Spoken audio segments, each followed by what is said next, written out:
Ladies and gentlemen, let's take a journey into the unknown.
The energy that surrounds us presents Riding Through the Unknown with your host, Michael Hoff.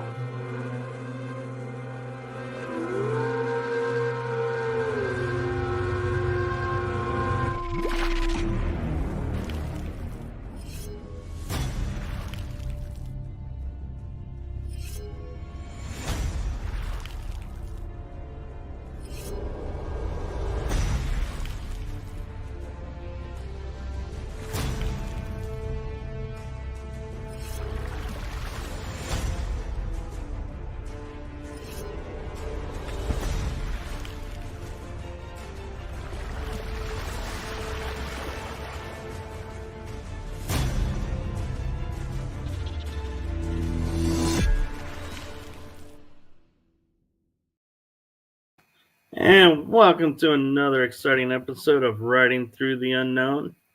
I'm your host, Michael, and joining me on this adventurous evening is the one, the only founder and host of ETalk TV. I almost had to catch myself. I wanted to say the host with the most, but I don't mind you if you say that. Well, it's true.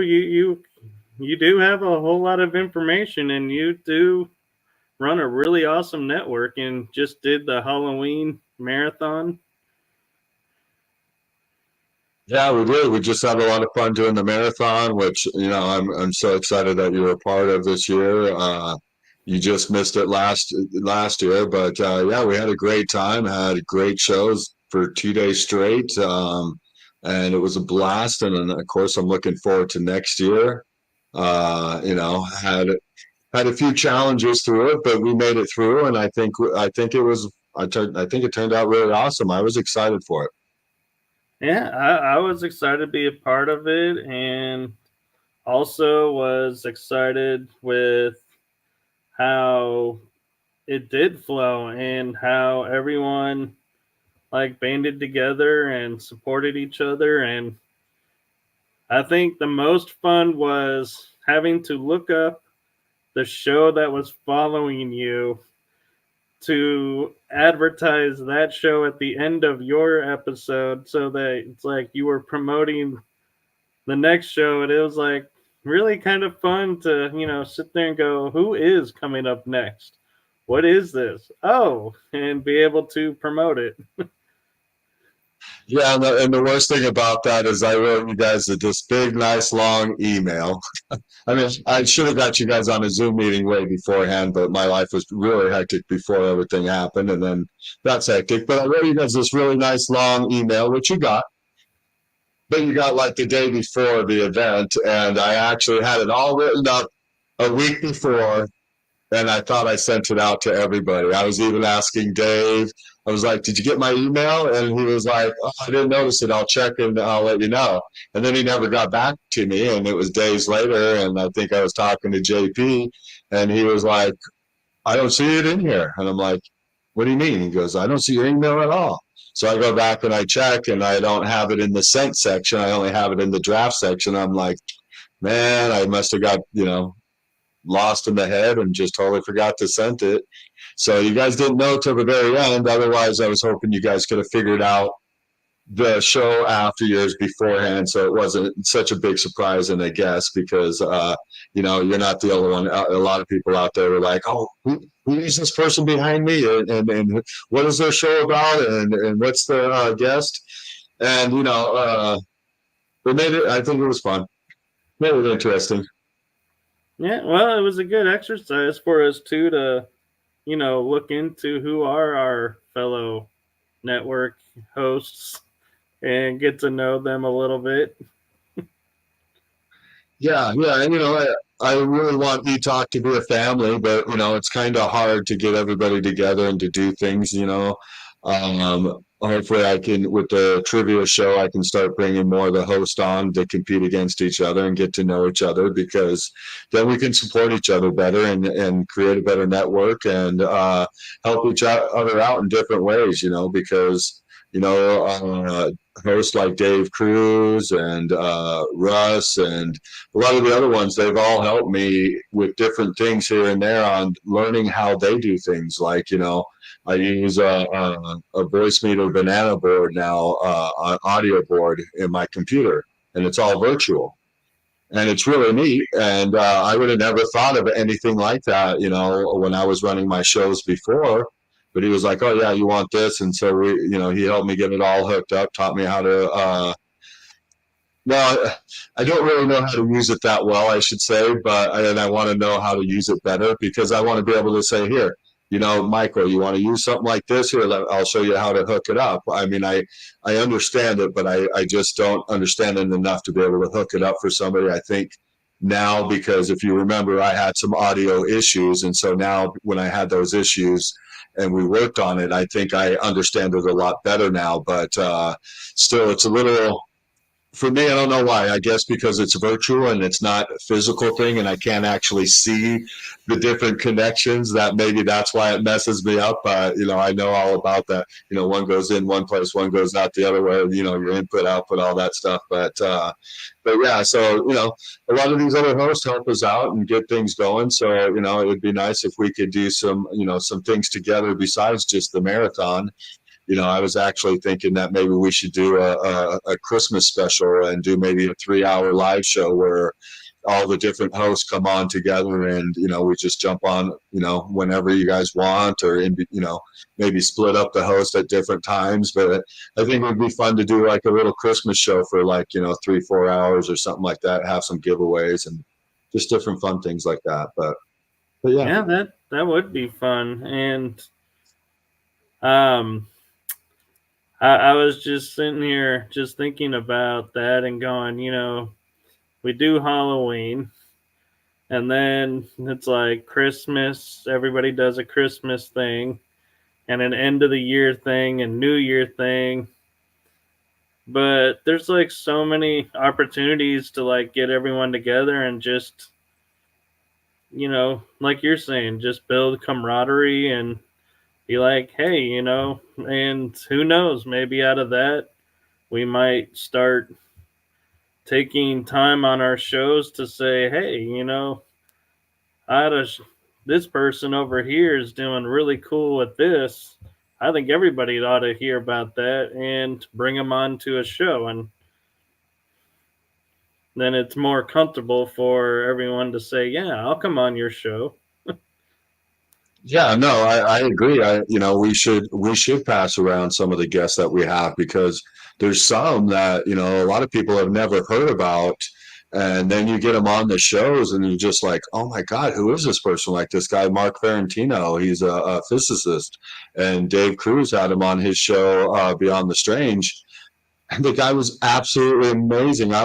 to me, I love that kind of stuff. So I was just blown away for 2 hours listening to this guy. And like Dave keeps wanting me to delete the show off of the radio station, but I'm like, no, it's okay. No, I'll just keep playing it every now and then. But it's such great information, and I want to get him on my show. And I actually forgot about him for a while, and Dave just had him on his show again. So I'm going to wait a little bit, because I think that's just polite that, we don't have the same guest on back to back to back, Right. then that kind of, drenches it and dilutes the waters for the radio station and everything else. And just for your own shows, I mean, I think, kind of spacing it out kind of works a little bit better, but things happen. I mean, you had Brad Olson on your show, and it just happened that Dave had him scheduled for his show too. I think the same exact week you had him scheduled, so you guys had him basically back to back. And I want to say I had him on my show almost less than a month before you had him on your show.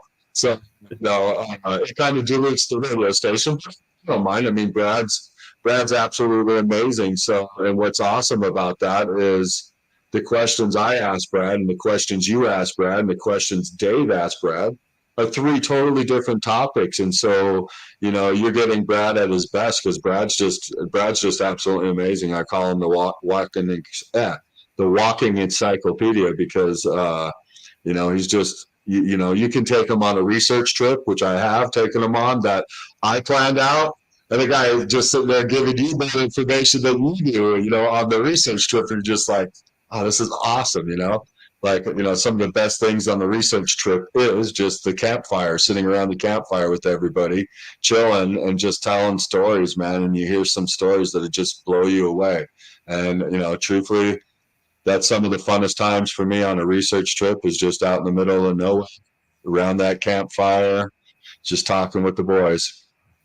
Yeah, and you're pretty much in the Unitah Basin area, right? If I understand kind of your location, or you're really close to it. Yeah, I'm really close to it. I live in Salt Lake City, and so the Uintah Basin is about an hour and a half away from me. And so it starts basically in Duchesne, Utah, and it runs all the way out to almost to Vernal, I think. I don't know if it stretches all the way to Vernal, Utah, which, truthfully, I couldn't tell you how big of an area it is, but I want to say it's about a 250 square mile area, somewhere about there, give or take some. But it covers a huge distance, and it has the Ashley Forest in there. It has several different amazing ranches, as you know, anywhere from Blind Frog Ranch, Skinwalker Ranch, Space Wolf Research, which that's one of my good buddy friend Ryan. It's his property, and that's right next door to Skinwalker Ranch. You have what else? I feel like I'm missing something here. Bradshaw. But, it's Bradshaw is actually out in Sedona. That's in the Sedona area. But the Bradshaw Ranch is so much similar to Skinwalker and what's happening in all these places. Bradshaw Ranch is an amazing place. I've been out there before, and it's a unique place as well too. And they're very similar in ways on that the property, when they were taken over, it was taken over more or less by our government and kept away from us. So it makes you really wonder what's going on in these places. Up as far as, Skinwalker in the Uintah Basin, I luckily get a chance to go there quite often. And so we get to, I get to experience that a lot. So, but yeah, so they're unique places for sure. Well, I don't want to say unique. I think there's a bunch all around the world. It's just have they been noticed like this? Skinwalker Ranch definitely got a huge name back in the mid to late 90s with the Shermans, who owned it originally. And then Robert Bigelow, he was a hotel millionaire up in Vegas. He lived in Vegas, and he ran hotels and all that stuff. And I think he had a motel chain or something like that, and sold all of that and went into the space business, because that was always his passion and dream, because he had an encounter as a kid with a UFO, and so he's just always had that passion for the bizarre. He created nibs and all of that fun stuff, and but he bought it off of the Shermans, and the Myers, who owned it before the Shermans, definitely they had crazy experiences there as well. So it's definitely a unique place. But with Bradshaw and that, they're really similar. A lot of things that Linda Bradshaw experienced there, and their kids, and well, the whole family there. I can't remember. I want to say it's Robert Bradshaw. Bob Bradshaw, I believe is his name. Was Linda's husband, who bought the ranch out there, Bradshaw Ranch. He was a stuntman and a cowboy for Hollywood, and he would go out and find film sites and stuff out in the middle of the deserts for cowboy movies and stuff like that. And he found that Bradshaw Ranch, which of course is named after them. But he found that ranch for a movie site. I believe they filmed the John Wayne movie there, and I think they filmed actually a few Western movies there. And so, but after they were done with it, I believe Bob bought it, and they had it, and they had some pretty unique experiences there. And so I think the similarities I see is a lot of craziness. I mean, anywhere from Bigfoot, different type of creatures and stuff. But it seems to me, by reading Tom Dongo's book on Bradshaw Ranch, and what Linda also wrote in there, some of her experiences talking about seeing UFOs in the area, landing in her land and stuff like that on the ranch. And but it seemed like almost every time there was a UFO experience, all of a sudden they experienced something else very crazy. And to me, it just made me think that maybe when something like a UFO or something with something high energy, maybe it does something to the veil and makes the veil really thin, because they would see things like pigs that don't belong in that area and that never been, what's that word I'm looking for? Those pigs have never been, raised in those areas and stuff. They're not part of that area at all. Native, yes, that's what I was looking for. Thank you. But they're not native to there and stuff. But they see these pigs. They actually film the pigs because they were trying to actually catch the aliens, but the aliens were gone, and they saw these pigs out in the bushes and stuff like that and filmed it. But also another time where they had a UFO experience, the same thing, but they didn't film this.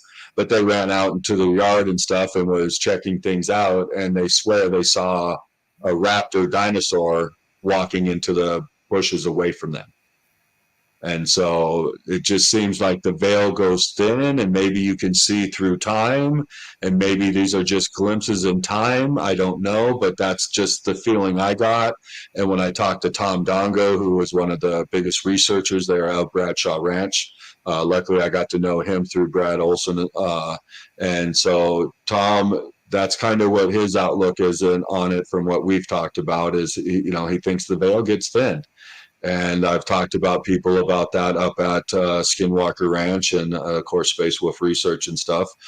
And they've, kind of thought the same conclusion, is that somehow the veil gets thin, and maybe you can see through time, in a sense, and see things that aren't really native to that land, just different weird things that might have been there, 100,000 years ago or whatever. I don't know. I mean, it's interesting. It's a very, very neat. Right. It's fun location. And Nancy's got a good question. Nancy, Nooney, and Kelly's asking, did they look like domestic pigs or wild pigs? From my understanding, they're wild pigs. But they talk a little bit about the pigs in the books, but I don't know enough about pigs. I was born and raised in Las Vegas, so I'm a city boy. Yeah, I'm the same. I really, unless it's got a tusk sticking out of it, I would say a pig looks like a pig, in my opinion. Yeah, exactly. They taste good, I know that, but other than that, they're no fun to chase down the street, I can tell you that. Yeah, I've been meaning to ask you on the number of times you've been gracious enough to come on my shows, is you keep mentioning Space Wolf research. What exactly is Space Wolf research? Because that's not something I'm familiar with. Yeah, most people are not. It does have a big following, though. You can find his page on Facebook. It's under Space Wolf Research. He's also on X, Twitter, whatever you want to call it right now. But that's my friend Ryan Burns, and Ryan Burns is one of the original researchers out there in that area. He had an experience when he was younger, and it hooked him. And this was before Skinwalker Ranch was Skinwalker Ranch. This was back, I believe, when the Shermans still owned it. I think, he first had his experience before Bigelow came into the picture, if I remember correctly. But yeah, he's had a couple weird experiences out in the Uintah Basin area. And so he stuck around that area and became I believe he was the local fisherman beforehand and was a fishing tour guide beforehand. But he stayed around in that area. He ended up buying property in Duchesne. But they would go out and research, and he researched with some of the other big researchers out there, like you'll see on The Secret of Skinwalker. You got Ryan Skinner. They were friends back in the day. They were really good friends, and they used to go there and sneak around the mesa and a lot of other stuff. They got some really amazing stories. Matter of fact, I mean, that's who I had on to begin the marathon, a little over a week ago when we did the marathon. I had Ryan Burns on there, and I had Dave Rosenfeld, Dave Rosenfeld is another one of the OG researchers out in that area too, and that's why I had him on the show. So we could talk about some of the older stories that a lot of people don't know, some of their stories. So Ryan was so fascinated with that whole area. Like I said, he just stuck around. He kept researching. He kept going out into that area, being chased down by, God, I can't think of his name now, but one of the popular security guards from Bigelow. And now they're good friends. He used to chase him out of the area and stuff, but now they're good friends because they've known each other for so long because of all of this. And so, but he loved it so much. He found the opportunity to actually buy land right next door to Skinwalker Ranch, and this place used to be called the Lookout, because it's basically a little hill where you can get on the hill and you can look basically over the tree line, and you can see most of Skinwalker Ranch. The closer parts, because of the tree line, is kind of hidden, but you can see the mesa real good and stuff. Like I can get pictures of the God, I'm forgetting everything tonight, all the different terms and words. The hunting section in the thing where they put all the animals in for the testing and stuff, and the scientists would go above them. I can't think of the name of it now, but you can see all the stuff really good from there. And so he was lucky enough to buy it. He just doubled his land the other year, and one of his neighbors was selling some land, so he doubled his land right there. And now he purchased another section of land that is again right next to Skinwalker and next to his land. And it has all kinds of trees and stuff. It's just beautiful land. And so that's his area, and he's been there researching. To tell you the truth, I don't know how long he's had it. I think he's had it for about 10 years. I'm not 100% sure on that, but just from what I understand, I think so. But he does a lot of research out there. A lot of different research teams go out there. I'm privileged enough to go out there pretty much whenever I want, unless there is another research team out there. Sometimes I get to go hang out with them as well too. It's a very interesting place. And the same thing that's happening at Skinwalker Ranch isn't just a Skinwalker Ranch. It's all over the place. It's all over the Uintah Basin. And that's what makes the Uintah Basin so special. But it's in all the ranchers' land in all of that area. Like I always joke and stuff, and it's like all these ranchers have security cameras, but none of the security cameras are pointing at their front doors or their driveways or anything like that. They're pointed up in the sky. And so, yeah, it's a unique place, and it's neat, man. I mean, I've heard some stories that just really would, it would just blow you away, and things that you're like, really, that's true. And then the next thing you know, you hear something else that kind of backs up that story, and you meet some of these people, and like to me, I think I'm really good at reading people's energy and understanding who they are and understanding if they're truthful and stuff like that. And so some of these people you meet, you hear their stories, and you're there, you want to believe it, but it's just so far fetched at times that you're just like, I don't know. But then you go, and shortly afterwards you hear something else that backs it up, and you're just like, wow, man. I mean, that's unique. I mean, you want me to share one of them with you? I mean, again, I don't. This is a story I would believe is true, and I believe David Gresh, who just had the hearings, I think he kind of confirmed it. I'd have to go back and watch the video, but one of the neighbors out there that has lived out there basically his whole life, out next door to Skinwalker Ranch, and basically he lived in the trailer that is on Space Wolf Research. He grew up in this trailer there. The trailer is really crazy and has all kinds of crazy things that happen there too. But this guy says at one point, I think it was the late 90s, where in the middle of the night, all of a sudden, all these floodlights would go on in the Skinwalker Ranch yard. And then next thing you know, there's a craft there in the light, just sitting there, just out of nowhere, just boom, it's right there, is what the guy would say. But then he said, he said that there could have been hybrids and different things there, but he says there was like military guys there, and if he was to guess what they were doing, they were transporting drugs and contraband, and basically dealing drugs right there.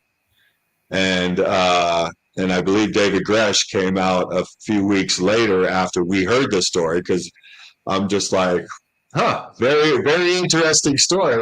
And it makes you think, because this is my first thought was like, hey, what a perfect way to smuggle drugs and contraband or whatever you want to smuggle, because nobody's going to go, look, they're doing smuggling drugs. It's craft. And so the division's not for you. So I think it's a smart idea, but we heard the story, and it was just like, I mean, the guy, you want to believe him because he's just a likable guy. And it's like, why would he BS you anyhow? I mean, he has so many other amazing stories and stuff. And so, because he's lived there his whole life, like I said. And so, like probably a week and a half later, Ryan's contacted me, and he's like, check out this story that just came out. And I believe it was David Gresh that just came out with the story. So I could try to track that down for you. I wasn't expecting about talking about it tonight. Otherwise, I'd have it for you.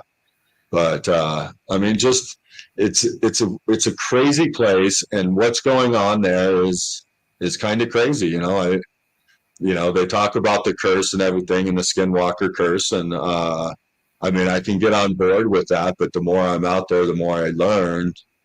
I'm not sure if that's the real case. Maybe that's just a story to get people, their mind going different directions and not really seeing what is truly happening there. Right. And I kind of wonder too, with the team that's on the Secret of Skinwalker Ranch, and I get Dragon and all of them, working for Frugal. And so I'm like, yeah, Frugal. you guys are. He's not frugal at all. But, did I mispronounce his name? Yeah, you said frugal with the R. It's fugal. Fugal. F-U-G-A-L. Yeah. Apologies, Brandon. But I wonder, because like Travis that they bring in to be like the science guy, what's your take on him? Because it's like every time I watch him, it's like I feel like he's more there to like tote the mainstream line than really delve into. And it's like there's so many, I feel like, missed opportunities because he wants to repeat experiments instead of looking really into. But then as it gets deeper into the show, I think we're like in season 4 or 5, he's like, he kind of flips and he's like, hey, we need to drill. Something's here. And he's no longer going, well, let's look at this over here instead of this over here. It's like, is that your take on him too? I mean, I've been lucky to. I've been around him quite a bit. Not just Travis and stuff, and not like I'm buddies with him or get a chance to hang out and talk with him. But I've seen him at a lot of conferences and stuff like that, and I've heard him talk at the conferences about the other guys on the show. And so I do know for a fact that when he first got on the show, he says that he didn't believe any of this stuff. He thought everybody was a nut job.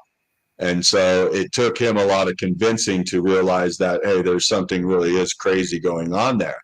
But then again, I find it hard to believe because isn't it? I mean, I forget the exact department he works for, but doesn't he work for like the DOD or something like that about UFO stuff? And so it's like, I don't know.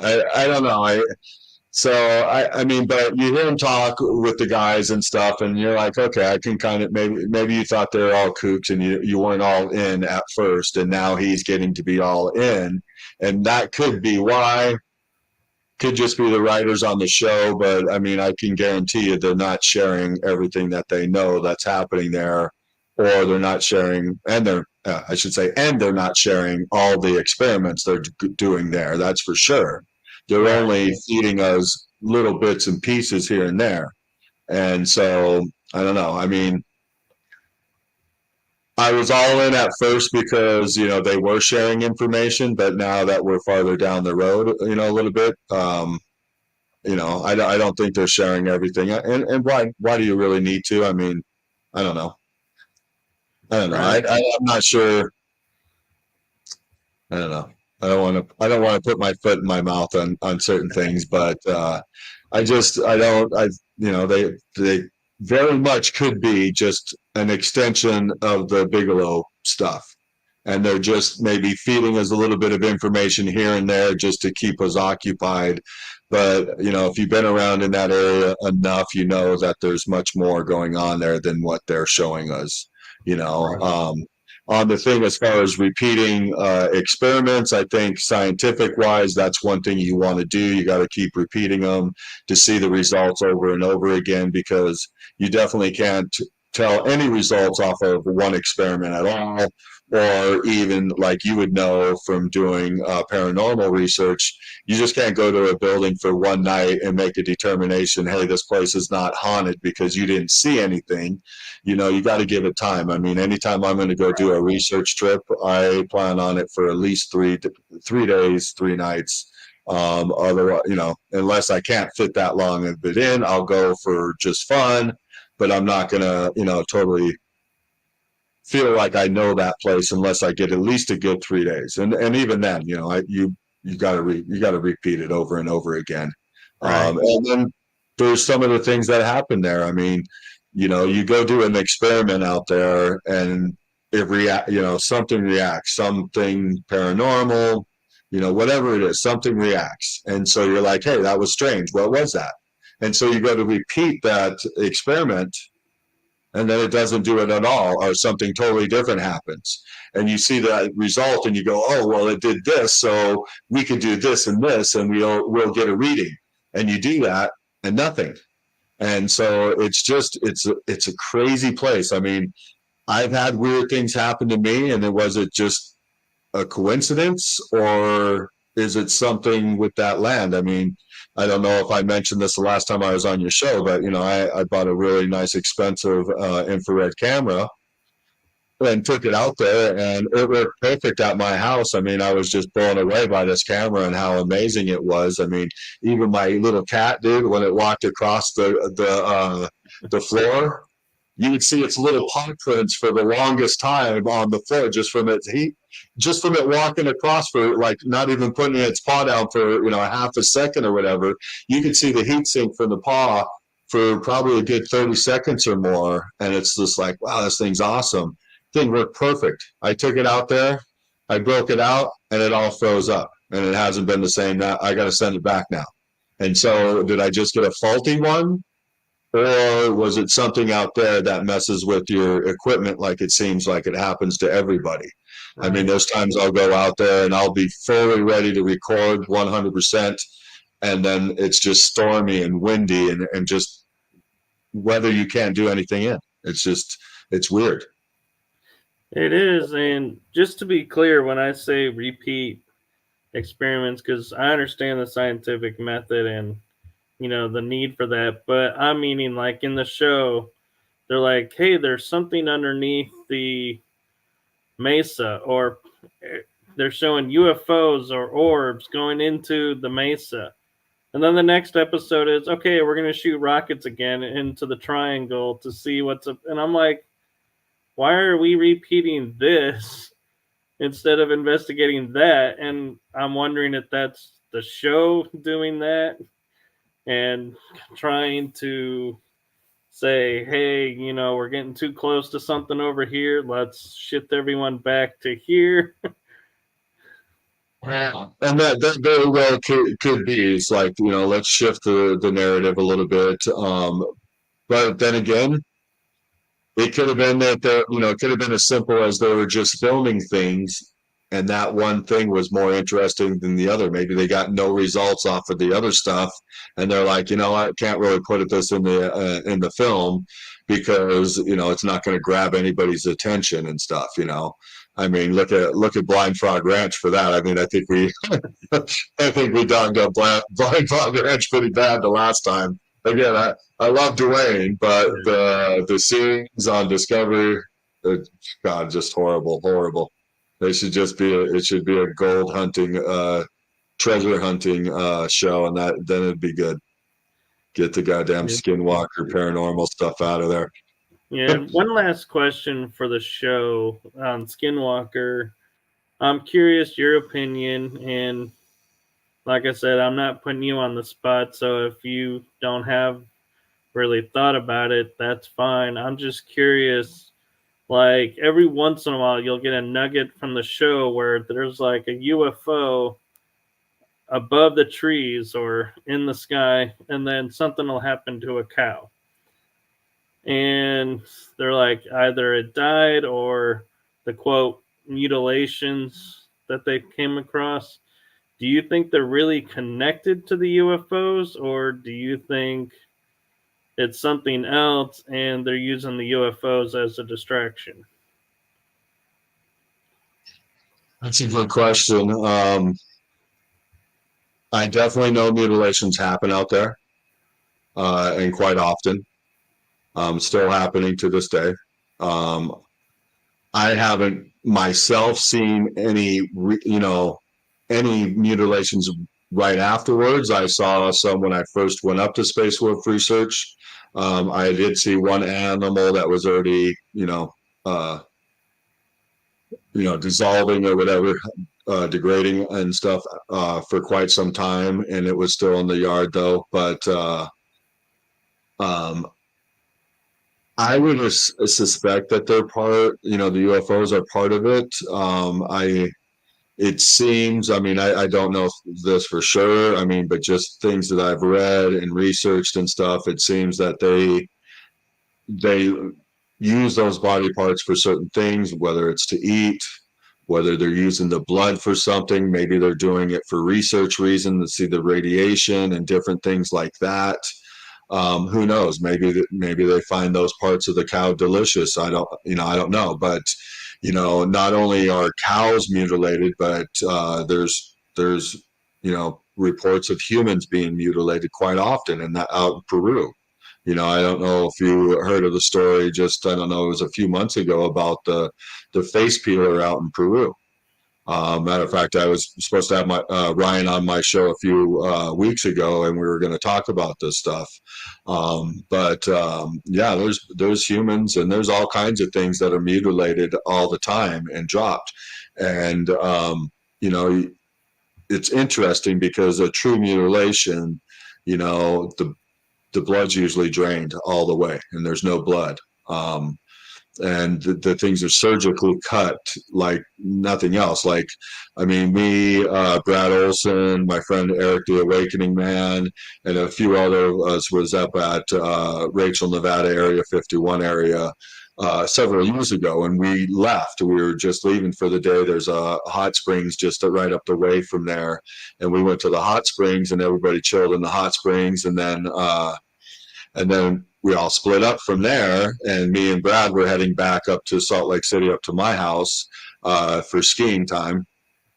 And Eric went the other way and was heading back towards California where he lives. And we weren't even separated for 15, 20 minutes when Eric's calling us on the phone. He's like, "Oh my God, there's a mutilated cow." I don't know how he saw it, but if you know Eric, he's everywhere, and he's just looking at everything. But he was sending us pictures right away, and we were just far enough away from him that Brad didn't want to turn around. And it's like, really? It's like, how do you see mutilated cows all the time? I don't. I want to go see it. I mean, I want to get home too, but I'll take an extra hour or two out of my time to go see a mutilated cow. But I've seen the pictures that Eric took of that. I had those pictures, and you look at it, and around the anus, around the eyes, and there's other parts I can't think of where it was at, but it's like perfectly cut out.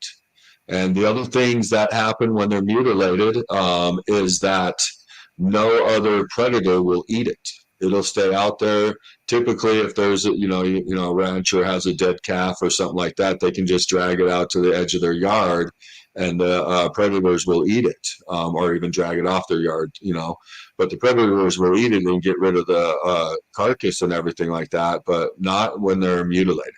They're like doused with radiation or something, and the animals know this, and the animals won't touch it. So that's another good sign. And so that's one sign that we had with the one that Eric found just a few years ago, that it was out there. It was out there, looked to be out there at least a couple weeks or so, dead. And there's no predator that came up and chewed on it at all, not even nibbled one nibble off of the thing. So there's a lot of interesting stuff. So are they tied to UFOs? I would think so. I mean, just from what I've seen and learned, but I mean, how do we prove that? So it's hard to say, but I would have to say yes, it has some type of tie and connection. Why are they doing that? It's a good question. Whether they like them as food and like that stuff for food, maybe the blood is used for something for aging, because you listen about satanic worshipers and people like that, and I forget where they get it from, but I want to say it's something out of this world. But they use human blood. We've heard of adrenochrome and stuff like that, right? So maybe the cow blood, they have it for some of the same reasons. Who knows? I don't know. I know what it was. It was in the marathon. With the Brett Luter show, he was interviewing Jess Parker, who is a exorcist, and he worked with Pastor Dave in the church in Yuma City in California, and they battled Anton LaVey, who was the father of the Christ.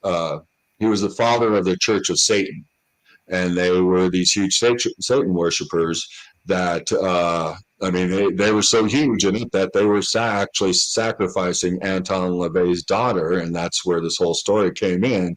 But Anton LaVey's daughter talks about how they would soak her in blood to keep her young, and so she would heal.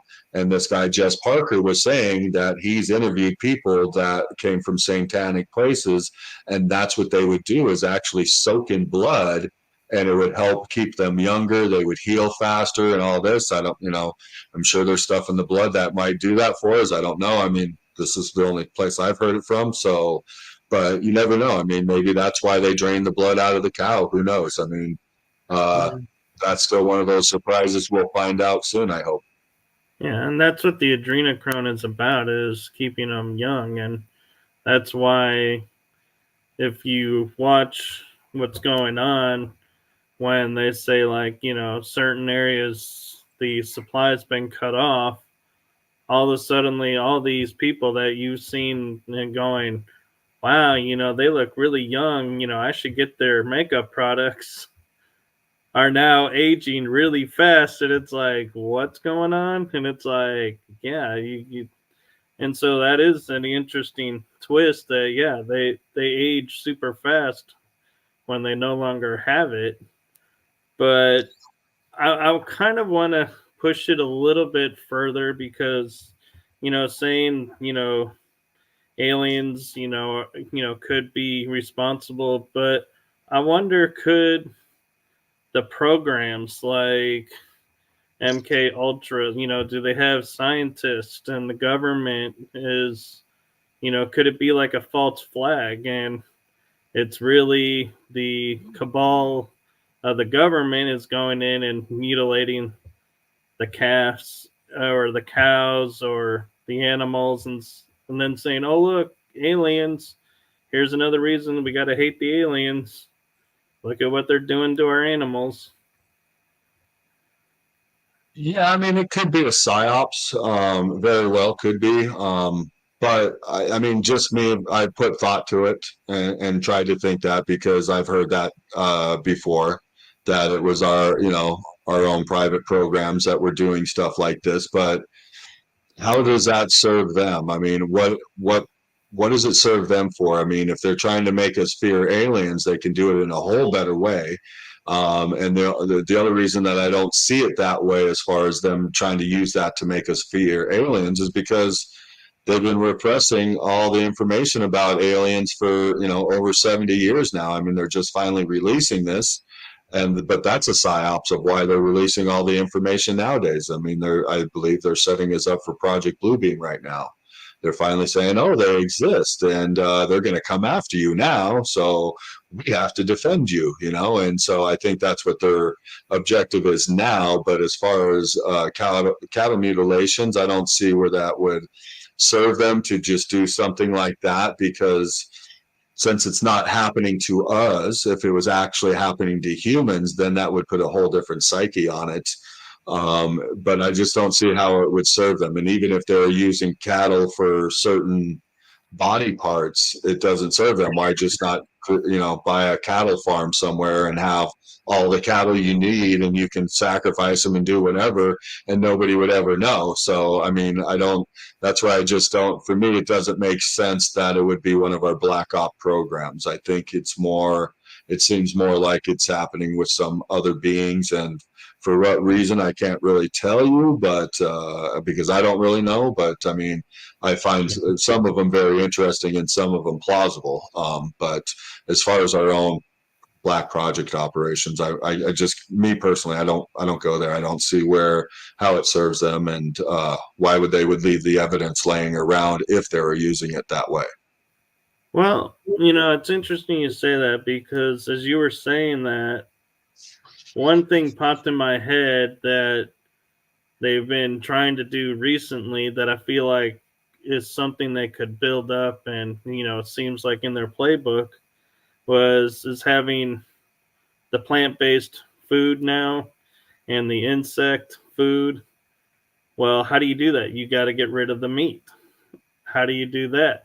You make people afraid of the meat. Well, what did they do? We had mad cow disease, the mutilations, and people are getting afraid of beef because all of these things being pieced together, and it's like all of a sudden it's like, wait a minute, this really could be black ops. And because I have a feeling all of this plant-based food and the insect food is a psyop, and they're trying to quote unquote depopulate, because people aren't meant to eat plant-based chemical stuff or bugs, and so our systems are going to reject it. We're going to starve, we're going to get weaker and die off, in which case they've got what they wanted. And so that's where I'm like with the mutilations, thinking, it could be them trying to help, planning ahead and going, okay, now we can push the plant-based because we have all of this fear of what's going on with the cattle and creating shortages that aren't really shortages. Yeah. Yeah. And, I agree with all the food stuff you just said. I agree 100% with that. I just think if you're going to create a narrative, you can do a better narrative than just the mutilation part of it. But everything else you just said, yeah, I think that's all psyops. Yeah, they're 100% going to try to get us to start eating bugs. They're going to save the meat for themselves because it's what the protein does for us. The protein does a certain thing for the body, and it makes the body react, and our emotions react a certain way. And so the protein in the meat help give us, that, I want to say it the right way so it doesn't, it gives us that fighting edge in a sense. It makes us question, it makes us stand up for ourselves. It has a certain chemical reaction that creates that type of feelings within us. And so if we don't have meat, we become more docile. And Right. so I think that's a big thing because they don't want us to stand up for ourselves. They don't want us to stick up for ourselves and have that energy about us and stuff. And so, and one, I know a lot of vegans wouldn't agree, and maybe vegetarians wouldn't agree, but meat is just amazing and it tastes great.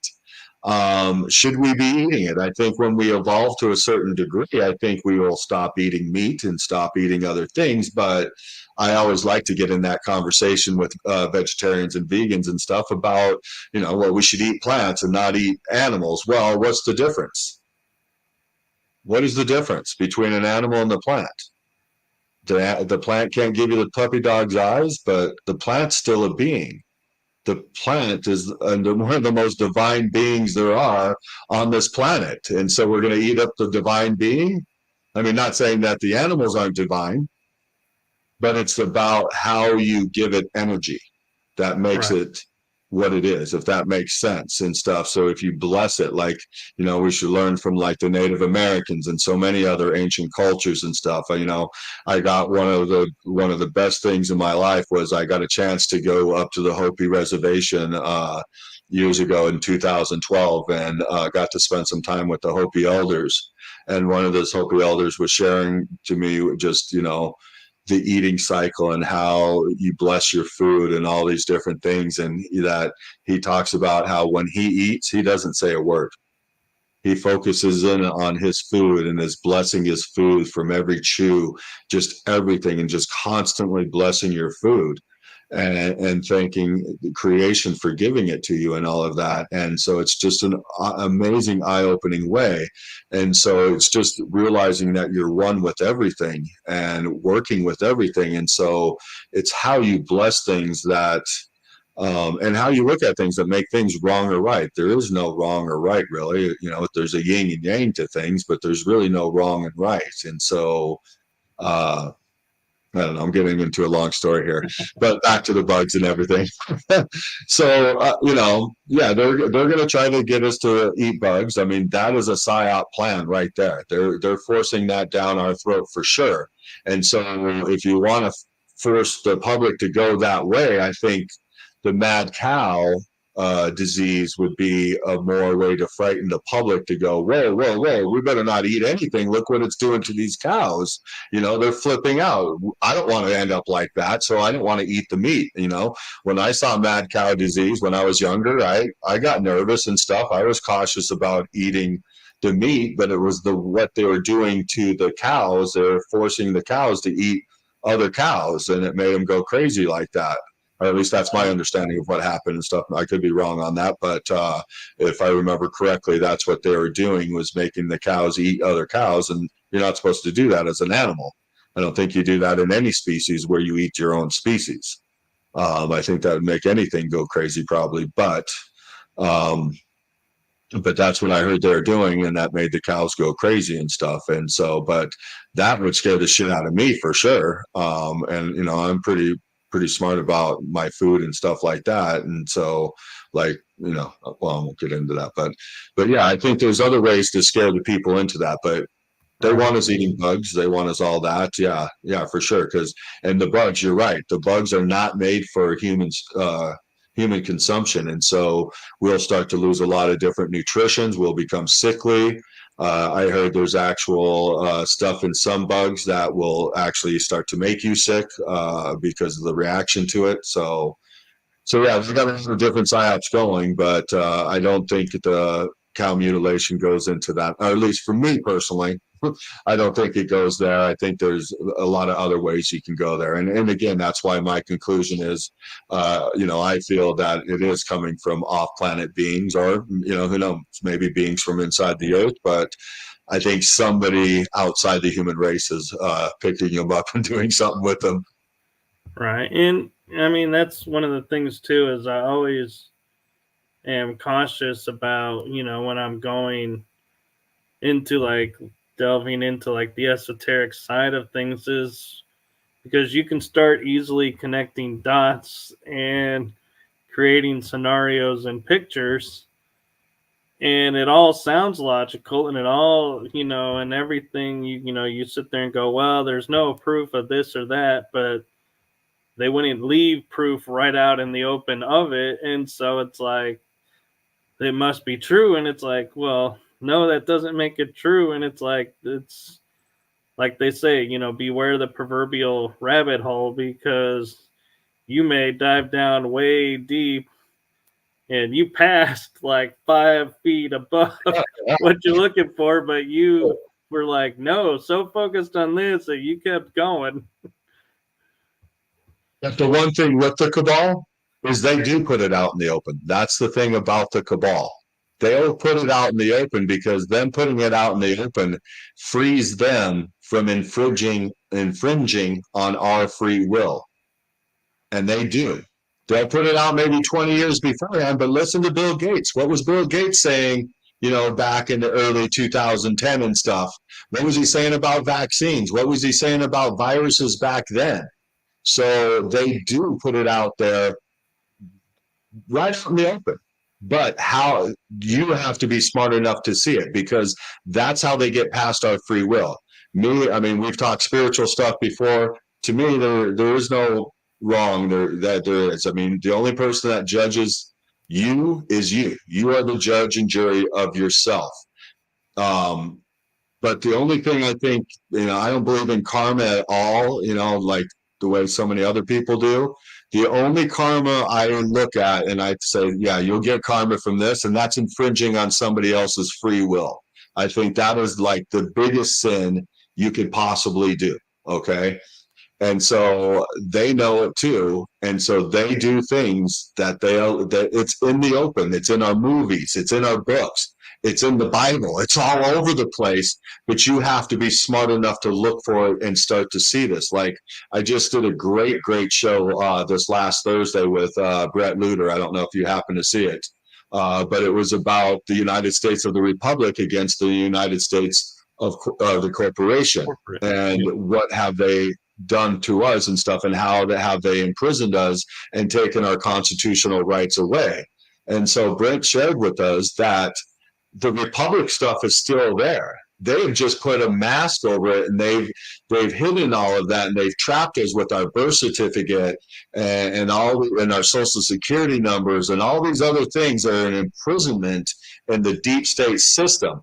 But if you know how to look through the books and you know how to do this and that, you can find out, and Brent is a prime example of this, that you can break away and get out of the corporation, stop being a resident of the United States, and become back into the Republic. It's there. You just have to find the information. Watch my show. It was absolutely amazing. A lot of this he gets from Jordan Maxwell. Jordan Maxwell was his original teacher on this. Amazing stuff. There's a lot of other people that do it in different ways, but he's no longer a United States resident. He is now a non-resident alien. Okay. He is back into the Republic status. And so he doesn't pay Social Security, or he doesn't pay income tax anymore, because that's against our constitutional right. But with this corporation, they were able to create a veil, put it over us, start to force us to pay taxes. Our taxes mainly go to the Rothschilds and them and stuff. It's a big scam. But all of this stuff is out there. We can figure out how to get away from it, to detach from all of this stuff. but we have to figure it out. And so they put all the information out there. They don't hide anything, and it's up to us to figure it out. This way, like I said again, they get past our free will, and that's a big thing. And so we allow this to happen through our ignorance, and so we can't be upset at them for doing this to us because we're doing it to ourselves. We just don't realize how it's being done. But I think now people are starting to wake up to a little bit of this, with everything that's happened in the last, 5-6 years or more. But we will soon awaken a lot more and start to really understand. And hopefully we'll be back to the Republic in a short amount of time, and all this other stuff will be gone. But this corporation has invaded all the other countries as well, too. Right. And talking about being out in the open, I feel like I don't know why I never put this together. And maybe, it's like we were talking about where you go down the rabbit hole and there is no rabbit hole, but your mind makes one. I was just thinking about, like, when we were talking about the mad cow disease in the 80s, I believe it was. There was one other big event that took place in that time frame that everyone has hence forgotten and figured left with that was the cloning of the sheep, Dolly. Remember that? And Yeah. I can't help wondering, was that a psyop? Because one, there was only one, they claimed one sheep was cloned, and then they shut it all down. It's like, really?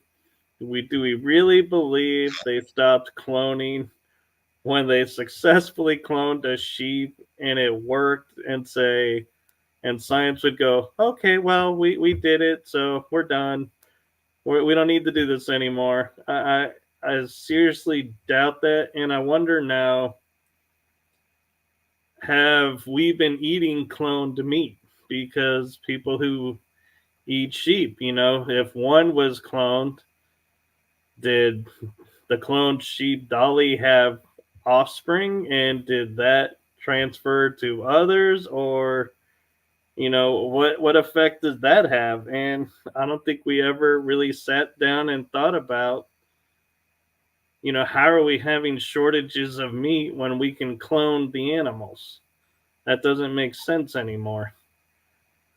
Yeah, no, 100%. And you're right. I've never thought about that. So good thing I don't eat a lot of lamb, but not to say that it's not happening to the other animals as well, too. And that's a big thing, because I wouldn't trust that. I trust nature. I trust the creative energy of all that is, but I don't trust man. Where does man think that they know how to act as God and change what God has created in just the last few hundred years? I mean, where do we get off thinking this? I mean, look at what we've done to our own plants. But again, I think this is by design. But a plant, if you plant a plant in good soil and give it the nutrition it needs, and don't put any bug repellent on it, it will create its own bug repellent. Okay. And so a nice, strong, healthy plant will not be eaten by bugs because it will put out its own repellent and repel the bugs itself. Okay. The weak plants, just like anything in nature, and this is again where you got to look at nature and how does nature act. You look at any weak animal, any weak plant in nature, and it gets eaten. Okay. The wolves go after the weak. The Native Americans, when they go hunting, they pray that they get the ones that will not make it through the season. So they, and the wolves know this, and the Native Americans know this. You don't go after the head of the herd. You go after the weak because you want the herd to keep producing. Otherwise, you kill off your source. And so you need that source to keep going. And so, you let this happen. And so what we're doing, I mean, we think we're gods in a lot of ways, or at least some of these people do. And they think they can control nature. And so we put bug repellent on our plants and we're killing off the plants. And so now the plants don't have as much antioxidants in it. If the plant creates its own bug repellent to repel the bugs, it actually has a stronger antioxidant than one that we would spray with bug repellent to keep the bugs off. And so we're doing everything backwards. So yes, us to clone meat and stuff like that, yeah, that would be pretty bad for us to eat. They probably wouldn't have all the right stuff in there, but who knows? Maybe it would. I don't know. I don't know how that cloning process works enough. But since you brought up cloning, let's just go a step further with that. Let's take a look at what we're hearing nowadays with our politicians and all these people. I mean, I know I've heard that, we're on like our third different clone for Biden. Well, is that true? I don't know if I go there 100%, but can we clone people? Well, if we clone Dolly the sheep, there's probably a good chance we can clone a person pretty easy, because working with cells is actually a real easy thing to do in science, and manipulating DNA and stuff like that isn't as hard as people would think. And so I think we have the technology. I think we have the ability to clone people. How does it work? Do we start as an embryo and have to grow into the body? I don't know. I don't know how that works. Or do you just create a clone and it's already an adult? I don't think so. I think with Dolly, they made it an embryo, right? And it grew. Right. And so the cloning of the people, I'm not 100% sold that they're, some of these politicians have already died off and these are their clones and stuff, I don't think I'm on board with that. I think that technology is probably there. I think the technology is probably way more advanced than what we think. But like what you said, they came out with that in like the mid 80s, early 80s, mid 80s, something about Dolly, and then it hushed up. Why? Because they don't want us remembering that technology, like you said. I mean, I totally spaced that off, but they don't want us remembering it because, yes, they probably are advancing that technology, and now they're using it for their own privilege. Why aren't we going to the moon anymore? Anybody asking that question? Why aren't we going there? We haven't been there in God, how many years? How long? We haven't landed on the moon. Why? I mean, is it because of some of the real stuff that was said about when we landed on the moon, and there's reptilians and Nazis on the moon looking at us, flipping us off? I don't know. That's kind of fun. Thinking of a reptilian just landed on the moon. The first Martian humans on the moon, and they acted like somebody killed their dog before they got out there to the press conference and stuff. All of them were distraught. None of them were happy and excited to be back. They were all distraught. What really happened on the moon? Why didn't we go back? Well, not only why didn't we go back, but why did it take so long for, if we're in the so-called space race, if you land on the moon, that's not the end of the space race, because there's Mars, Saturn, Jupiter, all these other planets. And it's like, it seems like we hit the moon and it was like, okay, that's as far as we're going. And now they're talking about going to Mars, and it's like, well, we don't have the equipment to go to Mars. I'm like, we have the equipment to go to the moon and back. I don't see why we can make airplanes faster, we can make jets faster, military vehicles faster, but we can't make a shuttle faster to make Mars and back.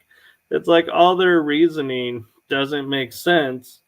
And the other thing I like to point out when we talk about the moon, how they say there's the dark side of the moon and we never see it and we can't communicate with everything there. I call BS on that, because it's a round sphere.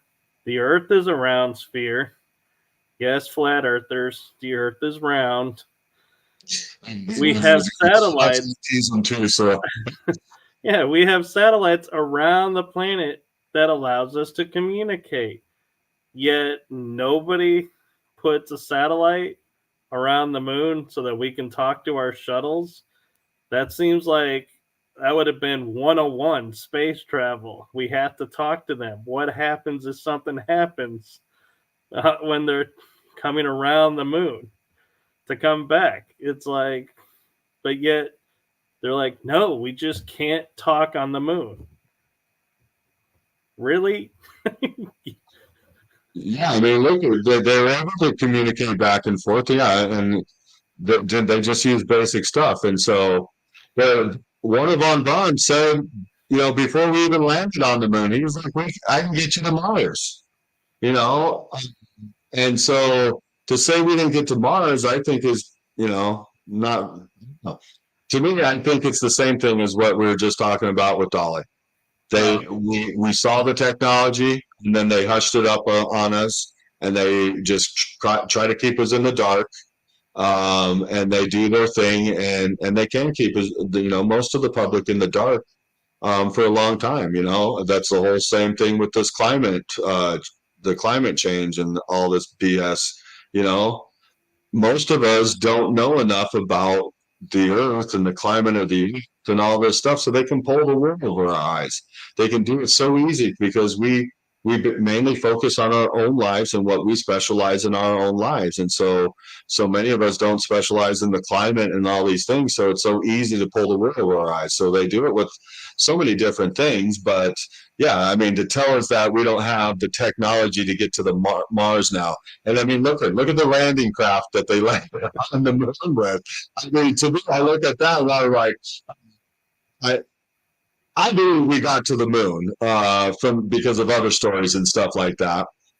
I do believe that me personally, I think they filmed it. I think it was a Kubrick filmed it. Right. Um, I think he filmed it because I think it was too important of an event. We had to beat Russia, whether we faked it or not, that we made it to the moon. But the one time every time I look at that landing thing, I'm just like, okay, that looks like it's been made out of basically tinfoil. How in the hell did they get onto the moon with that and even get back to any type of craft or back to the earth? I don't know. But that thing just looks like the the shittiest built thing ever. And I wouldn't trust my life in that damn thing, that's for sure. So if we actually made it to the moon in that, then yeah, we have to have the technology to get to Mars. But I mean, me personally, I believe we've been to Mars. I believe we have bases on Mars, but that's all in the Black Ops programs. That's nothing that we know about. But that could also be why they're bringing up aliens now too, because our technology is getting so advanced that maybe they're not going to be able to hide this very much longer from us. And so maybe they know this and they have to start to release some of this information. And so that maybe that's why they're talking about aliens now. But I think it goes to, again, Warner von Braun and him talking to his secretary on his deathbed and talking about Project Bluebeam. And I strongly believe Project Bluebeam is still in effect.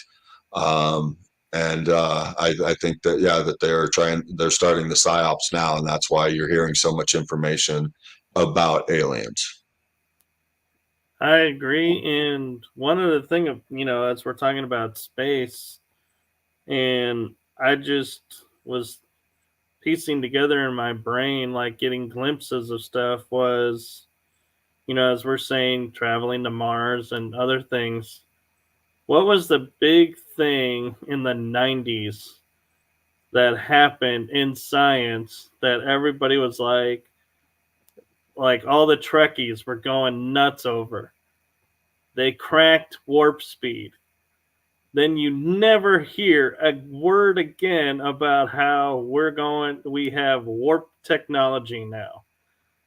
And it's like, wait a minute, we have warp technology, now we keep it quiet. And they're talking about going to Mars and saying, well, we can't get to Mars. I'm like, if we go warp speed, we can make Mars and back.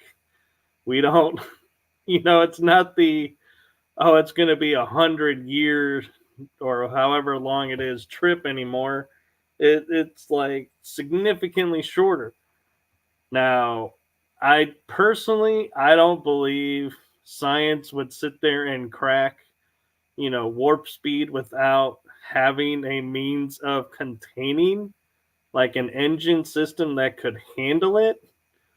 Because I just don't see science wanting to go, hey, we have warp speed. How cool is this? But now we have to go to the drawing boards and build an engine that can contain it. It's like, no, I think they already had the engines to contain it. and just needed to fine tune it and figure out how to attach them to a ship. And where did they get all this technology? I mean, look at how fast we advanced from a horse and buggy. So where are we getting all this interesting technology from? So are we getting help from somewhere? Is it retrieved crashes? I mean, it's such an interesting subject. That's why I'm so happy I got into it. I mean, there's never end on interesting things to talk about. There truly isn't. I mean, look at how we've jumped around. We were mainly coming here to talk about Uintah Basin. Look how we've jumped around to a million different topics already tonight. But that's this whole field. I mean, it's so amazing, and the same with spirituality. I mean, it covers everything, and that's why I'm here. I mean, my studies into UFOs and stuff is more of a spiritual growth than it is about, hey, I want to see an alien. I mean, I want to learn more about creation and life, and so I've studied a lot about the planet and everything like that, and just regular life. So maybe now it's time to learn more about the stars. So I just think it's such an amazing topic and so many cool things. And what's going on right now is just absolutely amazing too. I mean, it's a crazy time on this planet, but what a perfect time to learn how to center yourself and stay centered and learn how to actually control your existence, while existence could look chaotic around you, for you to be able to stay centered and whole. What an amazing challenge, and what a gift we have at this moment. It's just, do we take it or do we sit here in fear?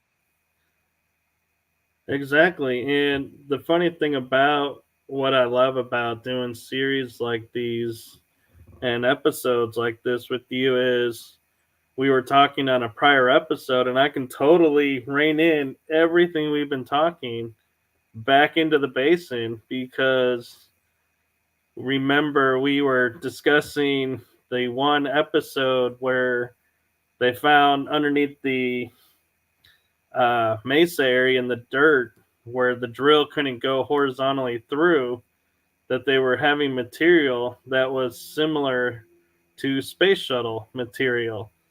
And so we were talking about that, and it's like, yeah, so, is there a connection between space and the basin? Well, how can there be space shuttle material buried deep under the ground of the basin if we didn't already have that technology?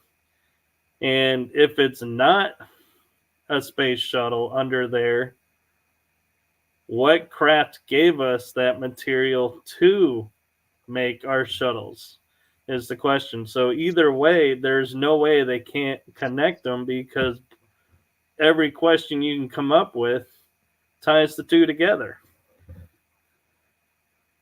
Yeah, no, you're right. I mean,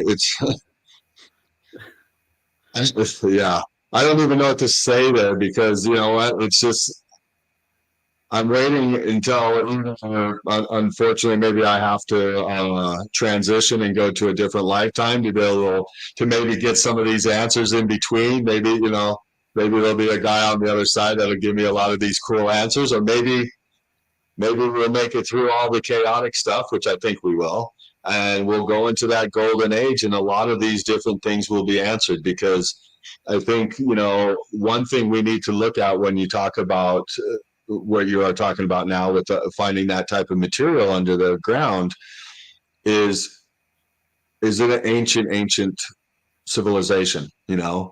I mean, I believe, just by what I've seen, off of learning different things and stuff, all these ancient sites and stuff, I truly believe we've advanced to high technology many, many times before, and have either killed ourselves off, maybe got in some space war with somebody else. I mean, look at some of the texts in the India.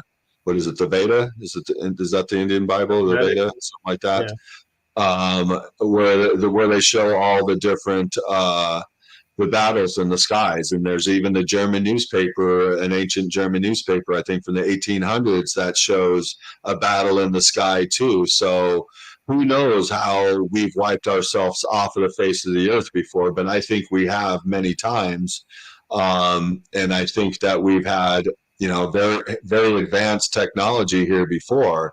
And so maybe that's it. Maybe it's some old place from thousands and maybe millions of years ago that is still under there that they're digging into, and that's why they're finding some type of material like this that they've already found this type of technology back in that time. Maybe they built it around their structure underground to help it for heat and stuff like that. Who knows?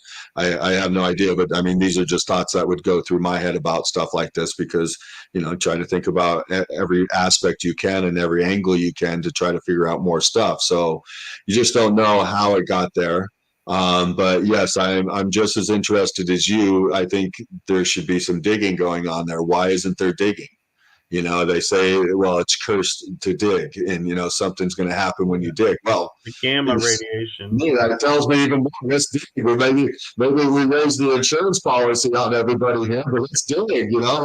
Let's get to the excitement, because it's going to only happen once, and then we're going to find out, or we'll all be cursed and we'll all die. Whatever, we're going to die anyhow. So let's go for it, man. But I don't know. I mean, I think, me personally, I think they have a very good idea what's under there. I think Fugel knows what's under there. I think Bigelow knows what's under there. I don't think the Shermans or the Myers had any clue what was under there, but I think it's been under there for a long time. Yeah, I think Travis knows too. Travis could probably be privy to it. I would assume he would. If Fugel knows, then I think Travis would know, and maybe, I don't know. It's just, nowadays we don't want to trust anybody, or at least I don't. Trust level is very thin nowadays with everybody, and so. With Travis, who knows? He could be the disinformation guy on there trying, because everybody wants to believe in him because he's the science guy. And so maybe he's, throws out the smoke screen. I don't know. But I think something's under there, especially talking to other researchers. My friend James Keenan, he thinks that there's a UFO base under there, an ancient one. I would probably agree as well too, just from things I saw. I think I shared pictures with you on the last show, the infrared pictures in the chat room, right, that Terry Carter shared with me. So I do believe there's some type of base under there. I keep referring back to for some people, talk about, they made that series, the Project Bluebeam, a few years back, and for some reason that just canceled, and it was a great series. I think it was doing really good from what I saw, and they just canceled it right in the middle of I think they're starting to film their second or third season, and they just canceled it. I want to say third season. And I think it's maybe because the information coming out, maybe people were questioning it too much. Why was this top secret? And so if it was top secret, maybe there really was something about it. But they did a series episode on Skinwalker Ranch, and at the very end of the episode, they show the Meyer kid going, the Meyer kid would keep disappearing and stuff. And he disappeared, and they found this like doorway and tunnel under one of the ranches, one of the homesteads, and they followed it through, and it went to an underground military base. And it just made me wonder, it's like, why would they have, I mean, nothing like that was in the whole episode, but all of a sudden at the end of the episode, they showed a kid in this military base watching TV, like they were allowing the kid to come there and like, influencing the kid or whatever. But it was just all of a sudden, boom, there it is. And it's like, why did they put that in there? Is that a little truth bomb that they're, trying to throw out to us and stuff, saying, hey, yeah, we have possession of it, And so it makes me wonder, do they actually, does our black op programs actually have possession of the ancient base, ancient city, whatever it is underneath Skinwalker? And again, I think we talked about this on the last episode, but yeah, it's interesting for sure. Yeah, and Nancy has she asked an interesting question earlier, and we kind of gone round robin back to it a little somewhat, and she said maybe they are looking for the weaker group and they are looking for weaknesses. What the info they can make subtle changes to meats that alter our makeup to want to follow them with a question mark.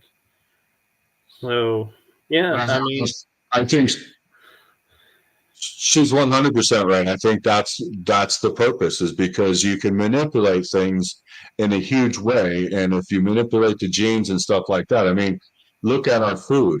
Our food has an influence on our emotional state. Just regular, healthy, organic food will have a change in your emotional state. When you eat from one fruit to a different fruit, or maybe vegetables, they all, because of the chemical balance of the fruit and vegetables, it has a different reaction within your body, which creates a different emotional reaction within you. And that's one reason why they want us to stop eating beef, because again, I can't really express that state I'm looking for, but with meat, it makes you more, I don't want to say aggressive, because that, that looks bad, but it gives you more of a fight attitude, a fight or flight. No, not fight or flight, but just a fight attitude, to where you defend yourself, stick up for yourself. You just have that good attitude. But she's right. it gives us the hunters. It changes you. Yeah. Yes. I guess that's the best way to put it. And so, yes, it changes you. And so they will manipulate our food. And that's why we have GMOs now, because they are manipulating our food so it doesn't do the same thing that it did before. And that's why people are getting sick. That's why people get obese, is because if you go out there and just buy regular fruits and vegetables and you're not getting organic, unless you're getting it from a good source, that stuff has no nutrition in produce, or no produce. There's no nutrition in the produce. There's no value to it. And so people can eat as much as they want, and then they'll find that they're hungry afterwards. The reason they're hungry is because their body's still looking for the nutrition. And the only way to trigger that reaction in the physical sense to go eat is to make you hungry. So when it's looking for nutrition, you still feel like you're hungry because you might have just ate something that has no nutritional value at all.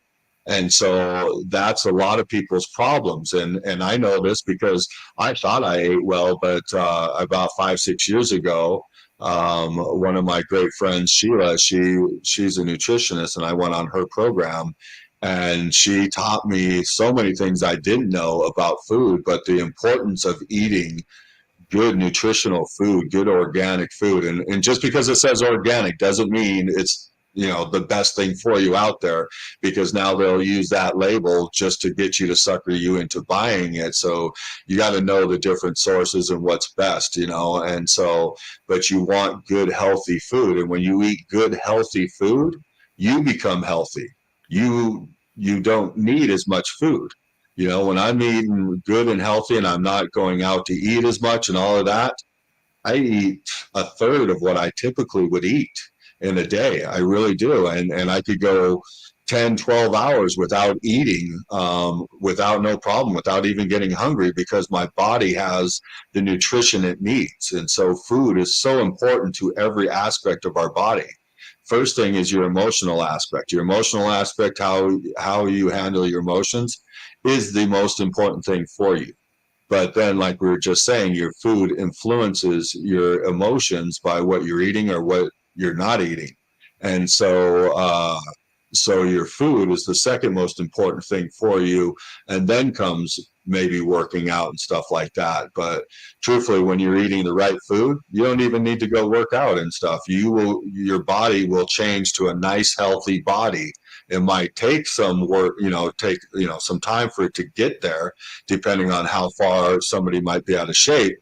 But healthy food will create a healthy body, and your body will heal any ailment once you give it the right nutrition. It's absolutely amazing. That's true. And one thing I want to add on the back of that is, we mentioned GMO, which means genetically modified. I don't even really know what the O stands for, but it's genetically modified. But the way they get around that is you have to be careful, because Like, we would buy pizzas at a store that was known for, healthy food, and it wouldn't say GMO. So we're thinking this is great. Flip it over, and it says bioengineered ingredients or contains a bioengineered ingredient. That's the same thing as GMO.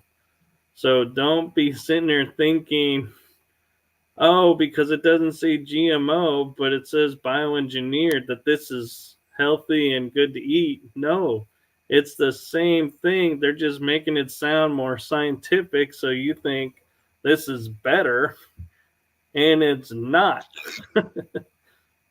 Yeah, no, they use marketing words all the time. Natural. They're now organic. Organics, organics on everything. And look at it. You got to read the labels. I mean, that's one of the very first things that Sheila taught us in the nutrition program, how to read labels. You read the labels, you look at the labels, see what's inside the ingredients and stuff.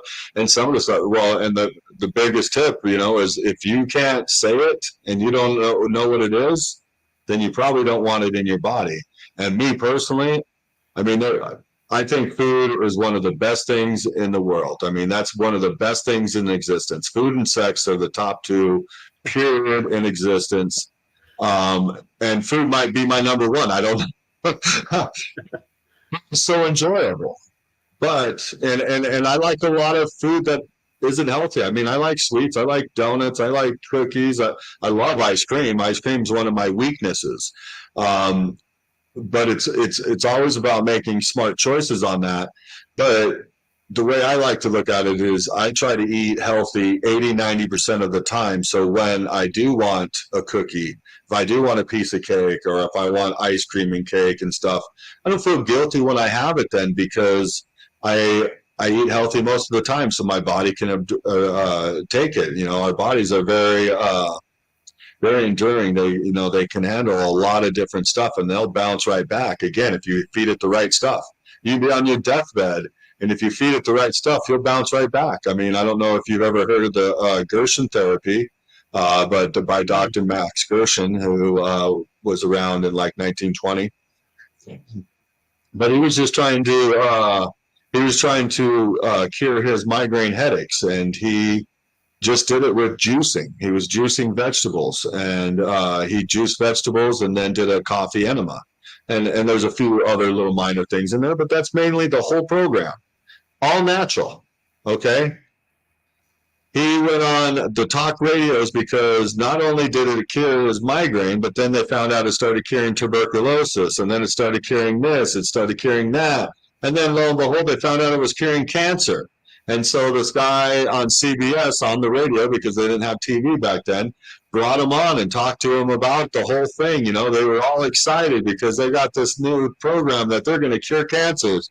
Well, they fired the CBS host because he brought him on to talk about it, and they went after Max Gerson and basically tried to assassinate him twice, and eventually was successful the second time.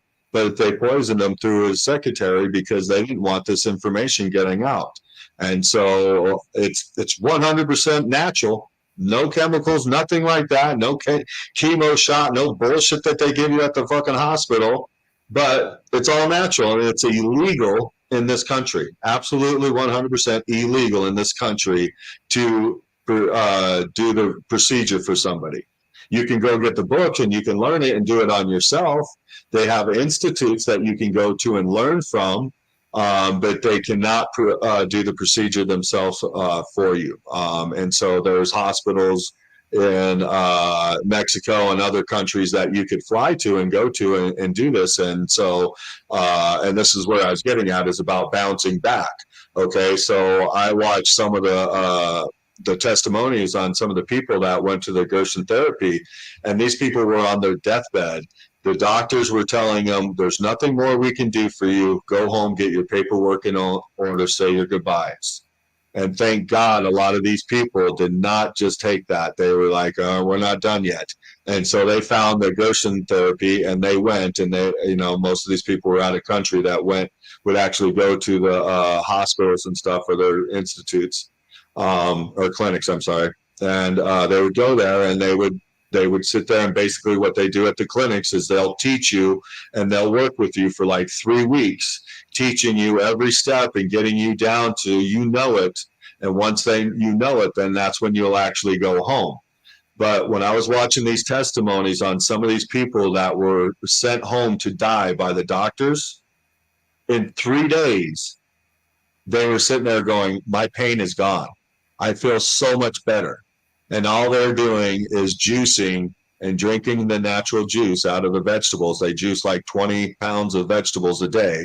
I actually know somebody, when I was teaching ThetaHealing, and we taught some classes up in Oregon. We taught, matter of fact, for a family of doctors, and they had a farm and stuff. But their youngest daughter, she was a radiologist, and she had stage 4 breast cancer when we met her. That was one of the reasons why we were up there. So they were trying everything natural to heal her. They're part of the medical field, and she refused to go do chemo and all of that. And so she did the Gerson therapy, and she's lucky enough that, they had a farm and stuff. So she was able to get enough produce. I mean, because I'm sure that can get expensive and stuff. The actual institute, what was it, probably 10 years ago, I was trying to get my cousin to go, and I think it was like $20,000. I think they said to go to the Institute that long ago. So I don't know how much it is now, but way cheaper than I'm sure it is to go through chemo and all of that stuff. But these people have amazing turnarounds and stuff in an instant. And that's the body, man. The human body is so amazing and so resilient, and can do so many amazing things if you feed it the right stuff. Right. And I feel like the problem with the medical field, and, I'm not saying, this is flat for everything, but a lot of cases I hear is, well, as a doctor, I want to do this, this, and this for you, but I can't because the insurance needs this, this, and this.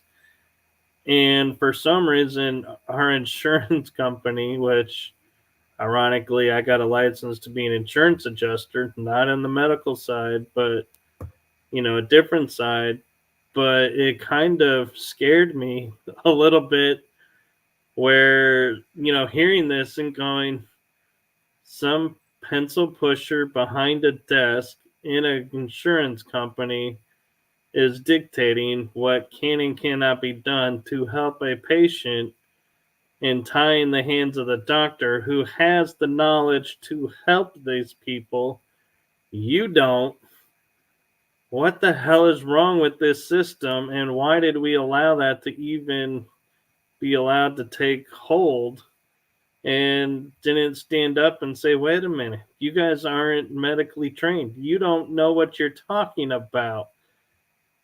You don't know procedure from, pill to side effects, but yet you're dictating to me what has to be done to somebody. I think it's because it's the same people that own the insurance companies and the pharmaceutical companies. It's the pharmaceutical companies that, basically are running all of that. And so they're telling the insurance companies what to say. So that guy's just a patsy in the whole thing, and doing what he believes his job is. And so he tells you, no, you can't do this. You got to do this because this is what we're told that you have to do to use our insurance, and which is just a bunch of bullshit. As you can see, we pay so much money for insurance and health insurance and all this stuff. And what does it cover? Every year it covers less and less and less and less. So, and our insurance just keeps going up.